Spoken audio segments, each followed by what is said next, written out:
ኢየሱስ የጌቶች ጌታ ነው።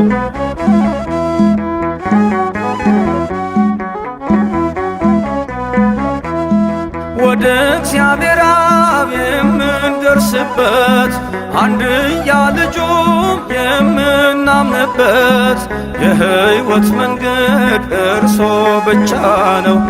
የባሕሪ አምላክ ብለን ስናምነው እውነት ነው፣ አዎ እውነት ነው።